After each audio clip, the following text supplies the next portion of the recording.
Hello साथियों, आप सभी का स्वागत है हमारे YouTube channel CG Vyapam general studies पर। आज हम छत्तीसगढ़ व्यापम एडू एग्जाम के लिए छत्तीसगढ़ इकोनॉमिक सर्वे से महत्वपूर्ण टॉप 25 क्वेश्चन को बनाने वाले हैं। चलिए वीडियो को स्टार्ट करते हैं। हमारा पहला क्वेश्चन है, 2024-25 में छत्तीसगढ़ की जीएसडीपी वृद्धि दर कितनी अनुमानित है स्थिर कीमत पर? ऑप्शन है 6.5%, 7.51%, 8.2% या 9%। तो यहाँ पास आपको इकोनॉमिक सर्वे का एक महत्वपूर्ण क्वेश्चन है जिसका आंसर हो ऑप्शन नंबर बी 7.51%। जीएसडीपी से तात्पर्य है कि एक राज्य ने एक वित्तीय वर्ष में कुल मिलाकर कितना सामान और सेवाओं का उत्पादन किया गया है। जैसे कि जीडीपी में हम अर्थव्यवस्था को मापते हैं देश की, उसी तरह जीएसडीपी राज्य के लिए होता है। हमारा अगला क्वेश्चन है, 2024-25 में राज्य की कुल जीएसडीपी का अनुमानित मूल्य क्या है स्थिर कीमतों पर? तो पहले परसेंटेज हमने देखा, अब उसका मूल्य क्या है ये पूछा गया है। जहां तक आप इसका आंसर कर पा रहे होंगे, अगर आपने थोड़ा बहुत इसका अध्ययन किया है, इसका आंसर है option number C 3.29 lakh crore.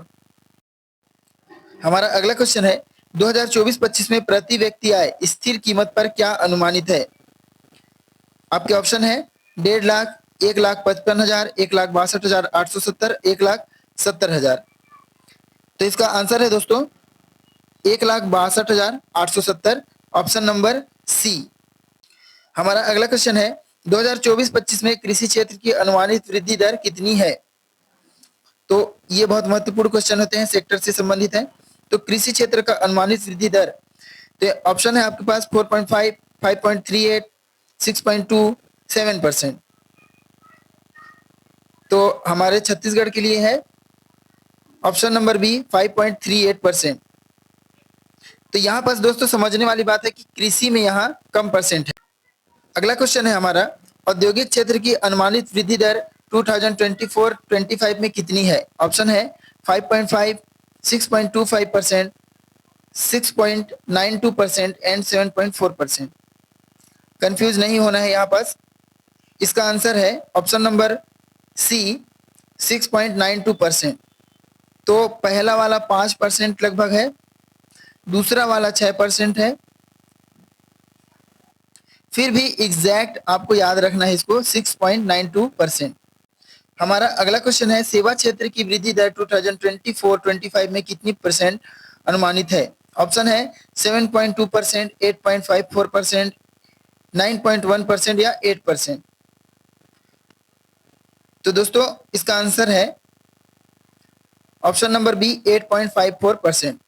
तो यहाँ पास आपको देखने को मिला होगा, कृषि में आपका 5% अप्रोक्सीमेट, आपका उद्योग में आपका 6.92 एंड इसमें 8.54%। जीएसडीपी में सबसे अधिक योगदान किस क्षेत्र का है? ऑप्शन है कृषि, सेवा, उद्योग और खनन। तो अभी ही आपको हमने डेटा दिया है, इसका आंसर होगा ऑप्शन नंबर बी सेवा। सेवा क्षेत्र का योगदान सबसे अधिक है जीएसडीपी में।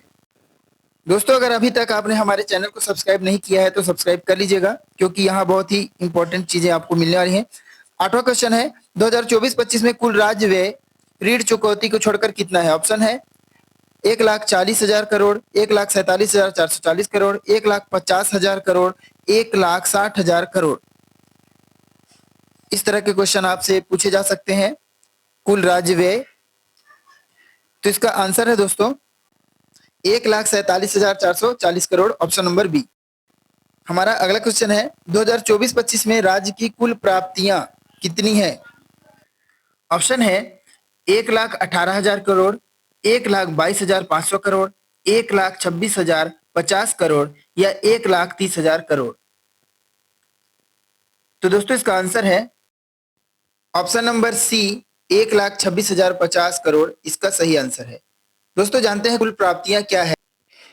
राजस्व कुल प्राप्ति का अर्थ होता है कि किसी निश्चित अवधि जैसे एक वित्तीय वर्ष में सरकार द्वारा प्राप्त की गई कुल राजस्व राशि। लेकिन यहाँ पास राजस्व राशि नहीं लिखा है, इसलिए राज्य जिस भी तरह से कोई भी फंड या पैसा प्राप्त करता है टैक्स आदि से, उन सभी को कुल प्राप्तियों में जोड़ा जाता है। हमारा अगला क्वेश्चन है, राज्य का राजकोषीय घाटा 2024-25 में कितना है? ऑप्शन है 14,000 करोड़, 16,500 करोड़, 17,990 करोड़ या 19,000 करोड़? तो इसका जल्दी से कमेंट बॉक्स में आप आंसर दीजिए।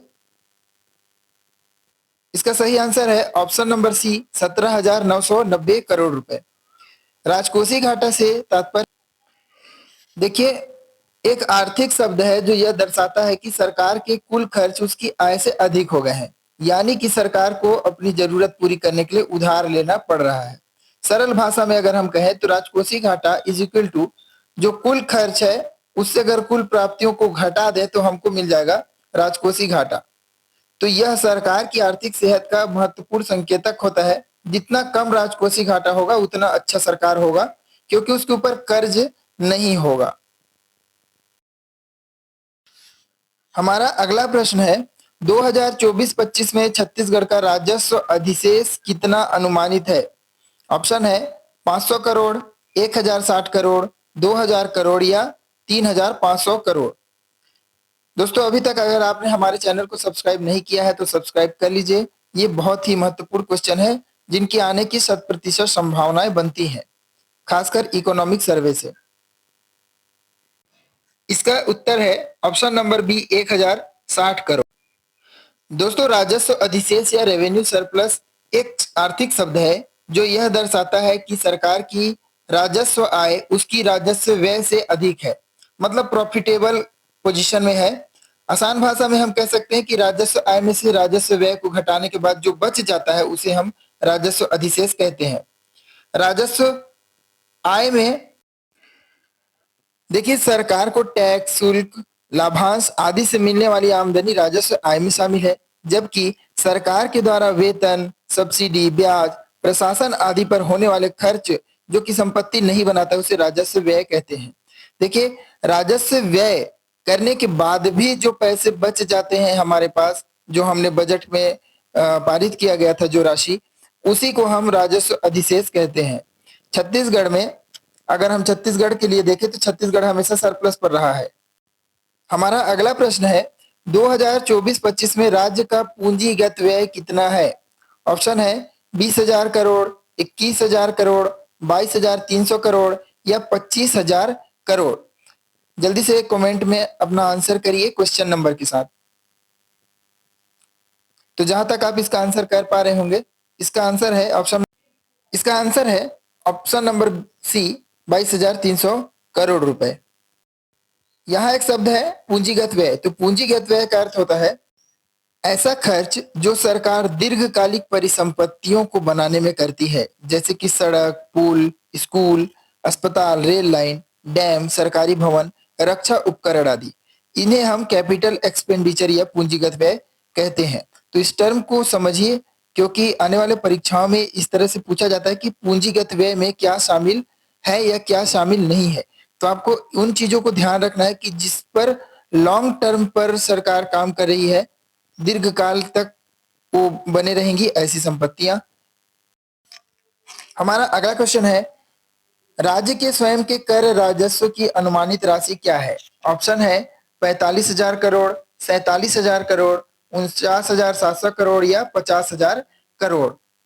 तो जल्दी से इसका कमेंट में अपना आंसर टिक करिए क्वेश्चन नंबर के साथ।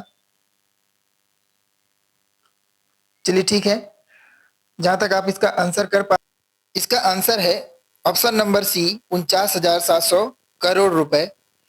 कर राजस्व से संबंध है कि वो सभी टैक्स जो गवर्नमेंट लेती है। हमारा अगला क्वेश्चन है, 2024-25 में राज्य जीएसटी से कितनी आय की उम्मीद है? ऑप्शन है 15,000 करोड़, 16,000 करोड़, 17,395 करोड़ या 18,500 करोड़। तो इसका आंसर भी आप कमेंट में करिएगा। इसका आंसर है ऑप्शन नंबर सी, 17,395 करोड़ रुपए।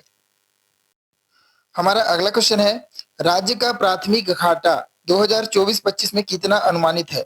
ऑप्शन है 4,000 करोड़, 5,800 करोड़, 7,200 करोड़ या 6,000 करोड़। इसका आंसर है ऑप्शन नंबर बी, 5,800 करोड़ रुपए। चलिए जानते हैं कि प्राथमिक घाटा क्या होता है। प्राथमिक घाटा एक आर्थिक शब्द है जो सरकार के कुल राजकोषीय घाटे से ब्याज भुगतान को घटाने के बाद बचा हुआ घाटा दिखाता है। हमारा अगला क्वेश्चन है, कृषि क्षेत्र का सकल मूल्य वर्धन 2024-25 में कितना है? ऑप्शन है 60,000 करोड़, 58,360 करोड़, 55,000 करोड़ या 62,000 करोड़। तो इसका सही आंसर है ऑप्शन नंबर बी, 58,360 करोड़। सकल मूल्य वर्धन के बारे में हमने इससे पहले जो वीडियो बनाया है उसमें भी समझाया आपको। हमारा अगला क्वेश्चन है कि उद्योग क्षेत्र का सकल मूल्य वर्धन 2024-25 में कितना है? ऑप्शन है 1,02,45 करोड़, 98,000 करोड़, 1,10,000 करोड़ या 1,20,500 करोड़। इस तरह के प्रश्न पूछे जाते हैं।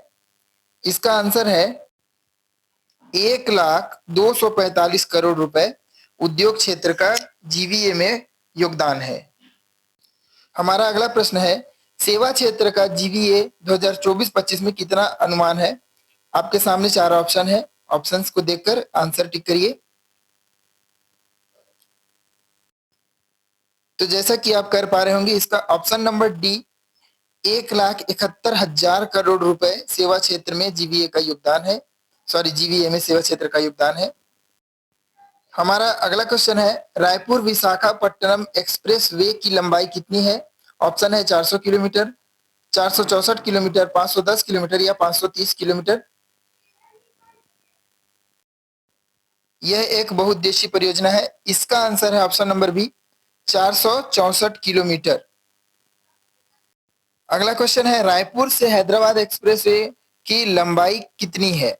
ऑप्शन है 500 किलोमीटर, 510 किलोमीटर, 530 किलोमीटर या 540 किलोमीटर। तो इसका आंसर है ऑप्शन नंबर सी, 530 किलोमीटर। यह रायपुर और हैदराबाद को जोड़ने का कार्य करेगी। हमारा अगला क्वेश्चन है, 2024-25 में प्रति व्यक्ति जीएसडीपी वृद्धि दर कितनी है? ऑप्शन है 8.2%, 8.9%, 9.37% या 10.1%। इसका सही आंसर है 9.37%। हमारा सेकेंड लास्ट क्वेश्चन है, 2024-25 में राज्य के कुल पूंजीगत व्यय का जीएसडीपी में कितना प्रतिशत योगदान है? ऑप्शन है 12%, 13.5%, 15.2% या 18%। इसका आंसर है ऑप्शन नंबर सी, 15.2%। पूंजीगत व्यय के बारे में हमने अभी इसी वीडियो में आपको बताया है, उस चीज को आप ध्यान में रखिएगा। और ये रहा आखिरी प्रश्न, आर्थिक सर्वेक्षण 2024-25 में किन 3 क्षेत्रों को विशेष प्राथमिकता दी गई है? आपके सामने ऑप्शन है, पहला कृषि, स्वास्थ्य, शिक्षा। ऑप्शन बी है खनन, परिवहन, पर्यटन। ऑप्शन सी है आधारभूत संरचना, स्वास्थ्य या कृषि। ऑप्शन डी है खेल, कौशल, एमएसएमई। तो इस तरह के प्रश्न आपके सामने आ सकते हैं। जहां तक आप इसका आंसर कर पा रहे होंगे, ऑप्शन नंबर सी, आधारभूत संरचना, स्वास्थ्य और कृषि इस बार आर्थिक सर्वेक्षण 2024-25 का विशेष प्राथमिकता वाले क्षेत्र थे। धन्यवाद दोस्तों, इसी तरह हमारे साथ बने रहिए, हमारे चैनल को सपोर्ट करिए, अपना ज्ञान बढ़ाते रहिए।